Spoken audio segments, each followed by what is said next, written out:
네, 안녕하세요. 저는 민주당 인재 영입 5호로 들어온 강청이라고 합니다. 국민건강지킴이입니다. 제가 원래는 흉부외과 의사였습니다.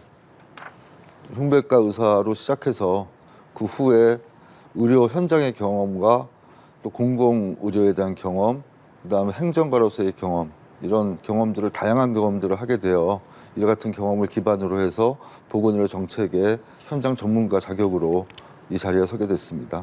자, 먼저 강청희 전 부회장님은 네. 말씀하신 것처럼 흉부외과 의사신데요. 네. 어떤 계기로 사람을 살리는 의사에서 정치권에 나서게 되셨나요? 네, 저는 뭐 의업을 천직이라고 생각하고 살아왔다가 제가 의료 현장에서 겪었던 여러 가지 불합리한 제도 또 불평등한 구조에 대해서 항상 의문을 갖고 있었고요. 특히 돈이 있거나 돈이 없거나 모두 똑같은 어느 정도 보편적 진료의 혜택을 받아야 되는데 치료의 기회를 놓치거나 하는 부분이 굉장히 마음이 아팠습니다. 그러던 차에 기회가 있어서 우리 의료계 내에도 상대적인 사각지대가 있습니다. 전공의라는 또 이 계층이 있는데요. 수련 과정이기 때문에 상당히 불합리한 대우를 받고 수련 환경에 있어서 많이 열악한 점이 있었습니다. 그런 전공의들의 열악한 수련 환경을 해결하기 위해서 전공의 특별법을 제정하는 과정에 참여하게 됐습니다. 예. 그런 과정의 어떤 경험을 통해서 국회와 우리 입법의 중요성 또 정치의 중요성이 뭔지 알게 됐고 그 제도화하기 위한 노력을 어떻게 해야겠다는 걸 알게 됐기 때문에 정치에 입문하게 되었습니다. 예. 자, 강청희 부회장께서는 네. 공공의료를 강조하고 계신데요. 네. 공공의료가 제 역할을 하려면 무엇이 가장 중요하다고 보십니까? 네, 저는 뭐 공공의료를 강조한 이유가 사실 의사들이 의사답게 제 역할을 사회에서 다 할 수 있는 환경을 만들어주는 것이 가장 중요하다는 생각으로 했고요. 제일 중요한 것은 공공의료가 잘 완성이 되고 사회적 기반을 갖고 있어야 민간이 또 활성화되고 혁신을 할 수 있기 때문에 공공의료의 역할도 상당히 중요하다고 생각을 합니다. 근데 제일 관건은 정부가 예산 투자를 통해서 시설과 인력에 대한 지원을 하지 않으면 현재 공공의료를 손익분기점 차원에서 분석하고 경제적으로만 해석해서는 발전할 수가 없고요. 그걸 또 개선하기 위해서는 인력에 대한 교육을 어떻게 할 것인가 또 수련을 어떻게 할 것인가가 가장 중요하다고 생각을 하고요.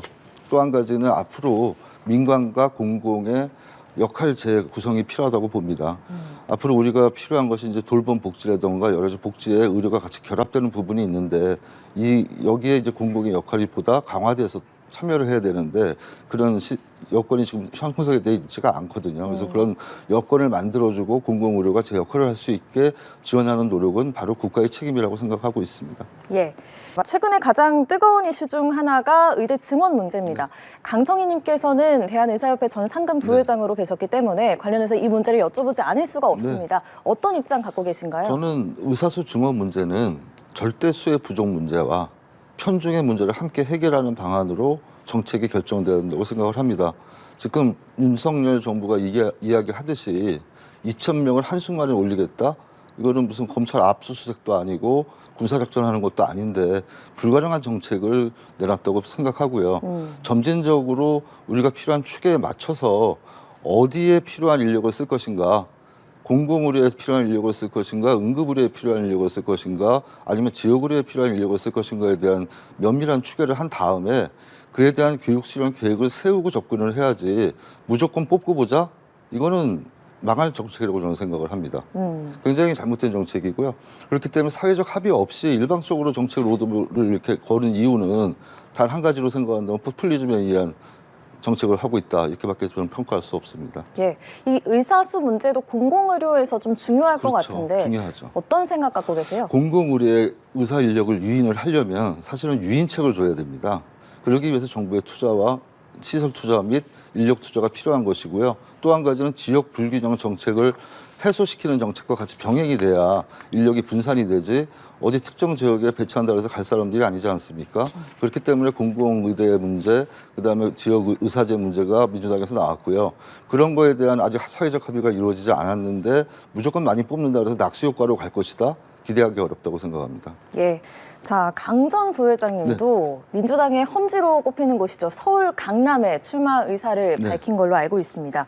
구상하고 계신 공공의료 모델을 강남에서 먼저 보이고 싶다 이렇게 말씀을 하셨더라고요. 어떤 의미입니까? 정확히 말씀드리면 강남 을로 오늘 규정을 하겠습니다. 예. 네, 강남 을에 결심하게 된 이유는 우리나라의 중산층들 가장 많이 살고 있는 곳이라고 저는 생각을 합니다. 실제로 뭐 부유층이 사는 곳이 아닙니다, 강남이. 일부 부유층이 있지만 대개의 경우 자기 일에 대해서 어떤 성공의 확신을 갖고 있는 사람들, 도전해서 성공의 결과물을 갖고 있는 사람들이 살고 있는 지역이기 때문에 그곳에서부터 보편적 복지를 실행하는 기쁨을 안겨주어야 앞으로 그 모델 성공을 통해서 우리나라 전국으로 그게 퍼져나갈 수 있기 때문에 그 보편적 복지의 완성이 저는 돌봄 복지라고 생각을 해서 의료와 복지가 연계된 모델을 강남에서 꼭 성공시키고 싶습니다. 네. 저는 시대 정신을 확신의 시대라고 생각합니다. 자기 확신이 강하고 자기 편이 옳다고 다 생각하고 있기 때문에 갈등과 대립 구조가 점점 커지고 있고 증오까지 생기고 있는 실정이기 때문에 이 확신의 시대를 어떻게 잘 극복하고 나갈 것인가가 제일 문제인데 우리 국민들이 결과적으로 원하는 것은 앞으로 전진하는 미래겠죠. 그렇기 때문에 대한민국이 앞으로 세계의 중심이 되는 그런 확신을 심어주는 것이 정치인의 역할이라고 보고요. 지금 화두는 도전과 성공이라고 저는 생각하고 있습니다. 이런 여러 가지 경제적 어려움, 또 국가적 위기 상황을 극복할 수 있는 도전, 그다음에 본인의 성공, 여기에 대한 화두가 있기 때문에 그런 부분을 정치인으로서 잘 다듬어주고 만들어주는 것이 우리의 역할을 다하는 것이라고 믿고 있습니다. 자, 강정희 전 부회장께서는 어떤 법안을 1호 법안으로 발의를 하고 네, 지금 싶으십니까? 많은 의견들을 듣고 있습니다. 그런데 제가 3년간 의사로서 드물게 국민건강보험공단에서 급여의사로 재직을 했기 때문에 누구보다 국민건강보험에 대한 이해도가 높습니다. 그래서 의료인으로서 제가 앞으로 국민들에게 선물할 수 있는 길은 건강보험을 혁신해서 부담을 더 줄게 하고 혜택은 더 많게 하는 방향으로 개혁하는 것이 제 과제라고 생각을 하고요. 두 번째는 지금 바이오 헬스 산업에 대한 기대도 많고 여러 가지 성과물들이 나오고 있는데 그 성과물을 어떻게 건강보험에 같이 연계해서 갈 수 있는지 그 부분에 대한 고민을 지금 하고 있습니다. 뭐 정치 신인에게 모든 것이 다 험지입니다. 또 민주당이 잘 못하면 수도권도 다 험지가 될 수밖에 없습니다. 그래서 저는 우리 당원들과 당을 믿습니다. 같이 함께 싸우고 승리할 생각으로 열심히 뛰고 있고요.